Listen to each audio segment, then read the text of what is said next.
여러분 안녕하십니까? 뉴스투데이 강원입니다. 비상계엄 당시 양구군청에 무장병력이 진입한 것과 관련해 양구군 의회가 진상규명에 나섰습니다. 하지만 서흥원 양구군수는 의회 출석 요구에 응하지 않았습니다. 군의회는 행정사무조사권 발동을 예고했습니다. 나금동 기자가 취재했습니다. 12.3 내란 이후 양구군청에 들어온 군인들은 곧장 군경합동 상황실과 CCTV 관제센터로 향했습니다. 일부 병력은 K1 소총까지 맨 무장 상태였습니다. 그런데 양구군은 당시 이들이 무장 상태가 아니라고 설명했습니다. 무장 병력 은폐 의혹이 불거졌습니다. 양구군 의회가 진상을 규명하겠다며 오전에 본회의를 열고 서흥원 양구군수의 출석을 기다렸지만 서 군수는 나타나지 않았습니다. 오후 2시에 다시 출석을 요구한 양구군 의회. 하지만 끝내 서 군수는 오지 않았고 의원들은 어떤 답변도 들을 수 없었습니다. 출석하지 아니한 거에 대해서 매우 유감스럽게 생각을 합니다. 양구군 의회는 군수의 출석을 강제하는 행정사무조사권 발동을 예고했습니다. 또 진상규명을 위해 당시 군인들이 다녀간 곳을 찾았습니다. 상황 보고를 누구한테는 해야 되잖아. 네. 또 누구한테는 하셨던 것 같아 그때 상황 보고는. 저는 이제 저희 부모님이랑 부모님이랑 저희 이제 군청 지휘부랑 다 하죠. 이제 통영 관리하는 부서랑. CCTV 관제센터도 찾았지만 별다른 특이점을 발견하지 못했습니다. 군부대에서 운영하던 검문소가 몇 군데 있어요. 그래서 거기에 그 병력들이 혹시 출동을 해서 어떤 작전을 진행했나 안 했나 그런 걸 좀 한번 저희가 확인해 봤습니다. 네. 실제 어떤 일이 좀 있었나요? 평상시와 다름없었습니다. 네. 양구군은 홈페이지를 통해 당시 군청을 찾은 군인 7명 가운데 총을 가진 군인은 2명이었다며 당시에는 총기를 확인하지 못했다는 해명을 내놨습니다. 하지만 양구군수가 입을 굳게 닫으면서 오히려 의구심이 커지고 있습니다. 당시 21사단이 왜 무장 상태로 양구군청을 찾았는지, 비상계엄이 해제된 이후에도 1시간 48분 동안 군청에 머무른 이유가 무엇인지 여러 의혹들이 여전히 해소되지 않고 있습니다. MBC 뉴스 나금동입니다. 지난 2월 윤석열 정부의 의료개혁 추진 이후 1년 가까운 시간이 지났습니다.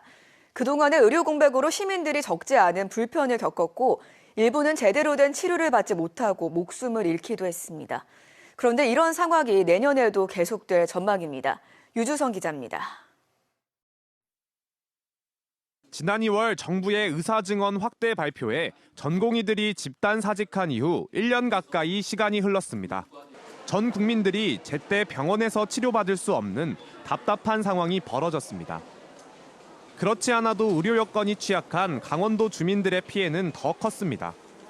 강원 지역의 중환자실 입원 환자 사망률은 2.6%포인트 올랐는데 전국에서 두 번째로 상승폭이 컸습니다. 같은 기간 중환자실 입원 환자는 지난해 대비 433명 줄었는데 사망자는 오히려 10명 늘면서 사망률이 전국 평균보다 6배 이상 높았습니다. 응급실 뺑뺑이도 급증해 강원도에 한 해 평균 232건 발생하던 게 상반기에만 266건을 돌파해 전체 건수는 2배가 넘을 것으로 보입니다. 응급실 병상이 부족하거나 전문의가 없었기 때문이었습니다. 이런 상황에 정부는 지역 공보의마저 차출해 수도권으로 불러들였습니다. 안 그래도 부족한 공보의들이 차출되면서 보건지소들은 진료 일수를 줄일 수밖에 없었습니다. 피해는 보건지소가 아니면 병원 가기 힘든 지역 주민들의 몫이었습니다. 그렇게 3월에 떠난 공보의들은 봄부터 가을까지 새 계절을 보내고 이달 초에야 복귀했습니다. 돈이 없어도 병원에 못 가는 일은 없었던 우리나라가 아파도 제때 병원에 갈 수 없는 나라가 된 것이 벌써 1년이 다 돼갑니다. 하지만 나아질 기미가 보이질 않습니다. 내년 상반기 레지던트 3,594명 모집에 181명, 5%만 선발되면서 의료 공백은 내년에도 계속될 전망입니다. 지금의 탄핵 정국도 상황을 더 암울하게 하고 있습니다. 의료개혁을 추진했던 대통령이 탄핵 심판대에 올랐고 국회와 정부도 사실상 통상의 기능을 상실하면서 지금의 의료 대란의 끝이 어디일지 가늠하기 어렵게 됐습니다. MBC 뉴스 유주성입니다.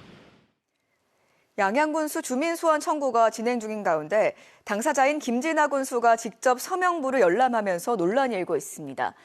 선관위는 군수의 열람에 문제가 없다는 입장이지만 이름과 주소 등을 통해 서명자를 특정할 수 있는 만큼 주민소환 투표에 영향을 미치지 않을까 우려됩니다.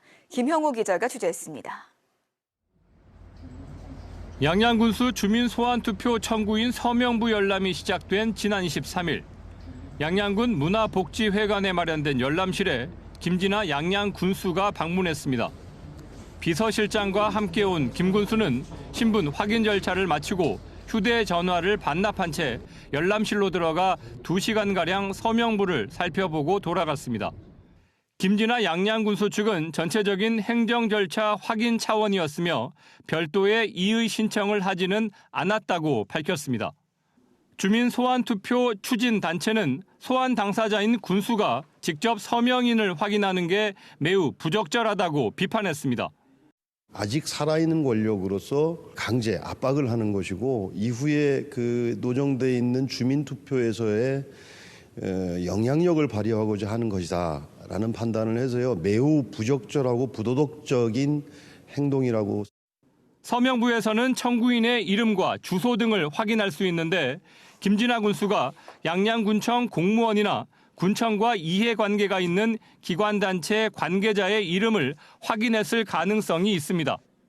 선관위는 군수 당사자의 열람은 문제가 없으며 개인정보 보호 조치를 실시하고 있다고 밝혔습니다.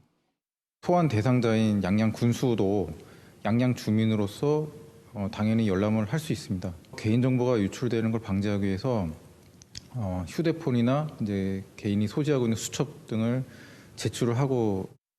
도내에서는 2012년 삼척시장 주민소환투표가 진행됐는데 열람 과정에서 서명자의 신분이 외부로 노출돼 논란이 된 적이 있습니다. 당시에는 서명부 정보를 적어갈 수 있었는데 이번에는 촬영이나 메모지를 외부로 가져갈 수 없습니다. 하지만 서명부 열람 과정에서 이름이 노출된 사람들의 주민소환투표 의지가 떨어질 수 있고 이후에도 보이지 않는 불이익을 받을 가능성이 있습니다. 주민소환 청구 서명부는 오는 29일까지 열람이 이루어지는데 이의 신청을 거쳐 서명 인원이 유권자의 15%를 넘는 것으로 최종 확정되면 양양군수 주민소환 투표가 실시될 전망입니다. MBC 뉴스 김용호입니다.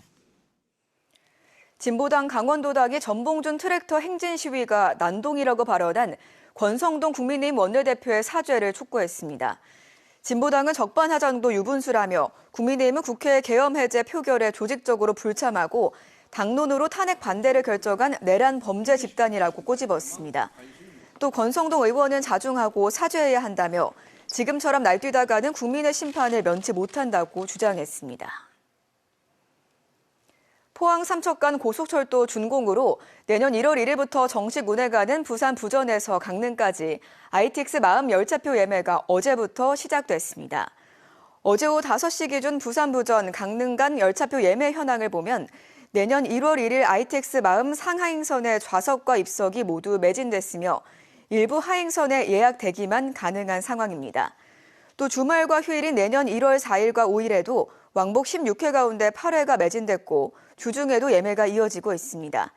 코레일은 오는 27일부터는 내년 1월 6일 이후 열차표 예매를 시작할 예정입니다. 한편 동해선 단절 구간이었던 포항 삼척 고속철도 개통식은 오는 31일 오후 울진역에서 행사 참석자를 태우고 삼척에 도착해서 본 행사를 열 예정입니다. 유상임 과학기술정보통신부 장관이 원주에 방문해 스마트 경로당 사업 현장을 점검했습니다. 유 장관은 어제 원주시 학성동 광명 경로당에서 스마트 경로당 운영 현황을 점검하고 이용하는 어르신들의 의견을 들었습니다. 전국 40개 지자체가 운영하는 스마트 경로당은 영상회의 시스템을 활용해 주 4회 노래 강좌나 건강 강좌 등 여가 복지 프로그램을 진행할 수 있는 사업으로 올해 상반기만 2만 명 가까운 어르신들이 참여했습니다.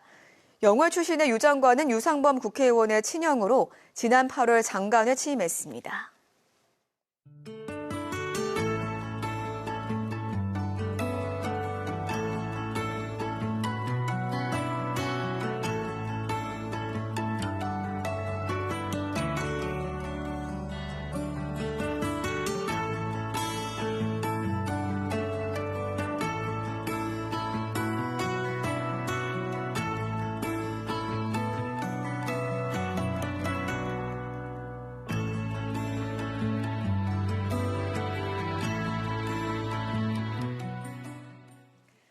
양양군이 국토교통부 주관 2024년 하반기 도시재생사업 공모에 최종 선정됐습니다. 양양군은 강물과 바닥 만나고 청장년과 노년층이 함께하는 장소 기수역이라는 의미를 담아 기존 남문 1, 2 마을회관과 보훈회관을 철거하고 노회 주차장 군유지를 더해 지상 5층 규모의 복합 커뮤니티 센터를 신축합니다. 모두 108억 7천만 원이 투입되며 1층 필로티 주차장과 2층 문화마당, 3층 보훈회관, 4층 치유쉼터, 5층 휴식마루 공간이 마련됩니다. 양양군은 내년 설계 공모를 시작으로 2027년까지 건설공사와 공간 조성을 마치고 2028년부터 운영할 계획입니다. 춘천시가 방과 후 아동 돌봄 강화를 위해 내년까지 다함께 돌봄센터를 7곳으로 확대합니다. 내년 3월에 퇴계동 한숲시티 아파트 안에 돌봄센터를 새로 조성하고 6월에는 신사호동 이지더원 아파트에도 개소합니다. 다함께 돌봄센터는 만 11세 이하 아동들에게 돌봄 서비스를 제공하는 시설입니다. 이와 함께 춘천시는 내년부터 결식 우려 아동 급식 지원 단가를 9,000원에서 9,500원으로 올린다고 밝혔습니다. 1월에 발행되는 원주사랑 상품권의 할인율과 발행 금액이 한시적으로 상향됩니다. 원주시는 불안정한 경제 전망이 계속되면서 위축되는 소비 심리를 되살리고 민생을 안정시키기 위해 다음 달 원주사랑 상품권의 구매 할인율을 기존 7%에서 10%로 높인다고 밝혔습니다. 또 전체 상품권 발행 금액도 50억에서 100억으로 2배 늘려 보다 많은 시민들이 이용할 수 있도록 한다는 계획입니다. 속초시가 로데오 제2주차장에 지능형 교통체계 교통정보센터를 구축해 시민과 관광객에게 데이터 기반 교통정보 제공에 나섭니다. 속초시 교통정보센터는 스마트 교차로 등 현장 교통정보 수집 장치로부터 실시간 정보를 받아 분석하고 교통 혼잡 완화와 안전관리 강화 등을 총괄 관리 지원합니다. 특히 온라인 신호제어 시스템 등을 기존 CCTV 통합관제센터와 연계하기로 했습니다. 이상으로 강원 뉴스 마칩니다. 고맙습니다.